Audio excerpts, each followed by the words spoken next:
इस वीडियो में दी हुई जानकारी इंटरनेट से ली गई है। हम इस वीडियो में किसी भी दवाई का प्रचार नहीं करते। नमस्ते दोस्तों, फार्मा सेवा पर आपका स्वागत है।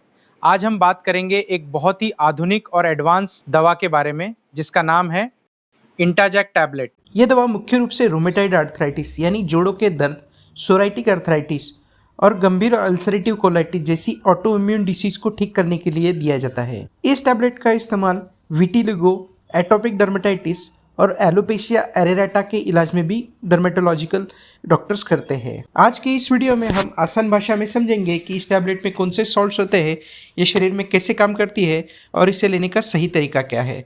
तो वीडियो को पूरा जरूर देखें। सबसे पहले जानते हैं कि ये टैबलेट आखिर क्या है।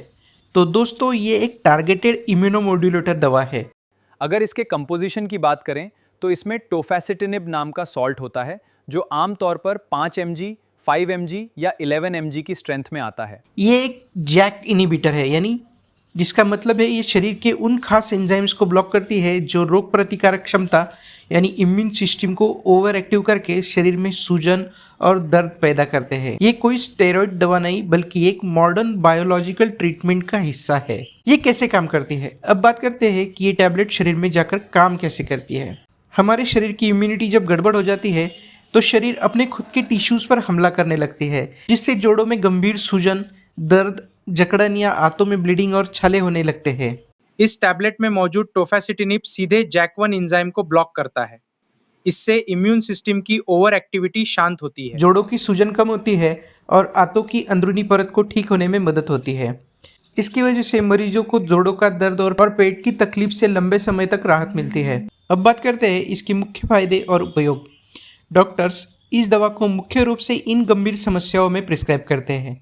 सबसे पहला है अल्सरेटिव कोलाइटिस यानी आंतों की गंभीर सूजन, पेट दर्द, बार बार दस्त और ब्लीडिंग को रोकने के लिए। दूसरा है रोमेटाइड आर्थराइटिस, जोड़ों में सूजन, दर्द और सुबह की अकड़ को कम करने के लिए इस टैबलेट का इस्तेमाल होता है। तीसरा है एंकिलोजिंग स्पॉन्डिलाइटिस, मुख्य जोड़ों की जकड़न व सूजन को ठीक करने के लिए।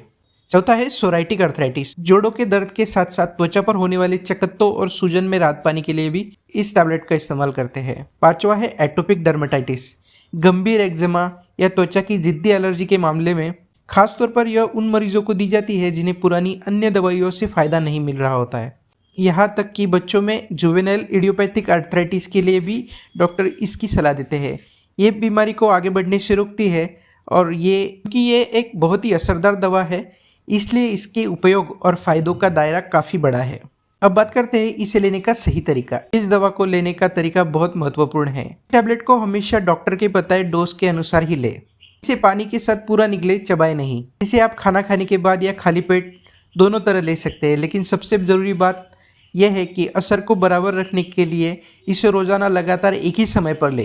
कोर्स को अपनी मर्जी से बीच में अचानक बंद न करें, वरना लक्षण दोबारा लौट सकते हैं। डॉक्टर की सलाह के बिना इसमें कोई बदलाव न करें। अब बात करते हैं साइड इफेक्ट्स की। ये एक इम्यूनिटी कंट्रोल करने वाली दवा है, इसलिए इसके कुछ साइड इफेक्ट्स हो सकते हैं।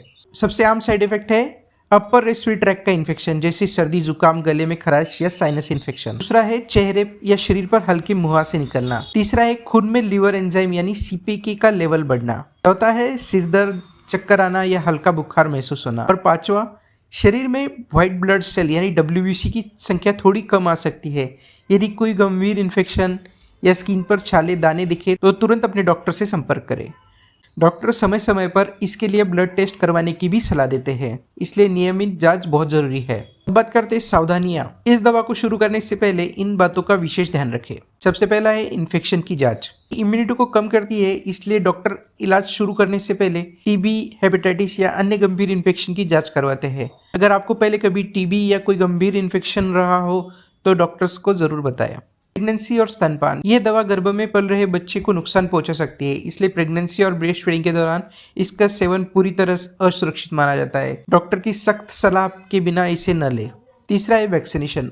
इस दवा को लेते समय किसी भी तरह के लाइव वैक्सीन लगवाने से बचना चाहिए। अन्य दवाइयाँ, अगर आप कोई एंटी फंगल, एंटीबायोटिक या ब्लड थिनर ले रहे हैं तो उसकी जानकारी अपने डॉक्टर को जरूर दें, ताकि खतरनाक ड्रग इंटरेक्शन से बचा जा सके। किसी भी प्रकार की लापरवाही भारी पड़ सकती है। तो दोस्तों, ये थी इस टैबलेट की पूरी और सटीक जानकारी।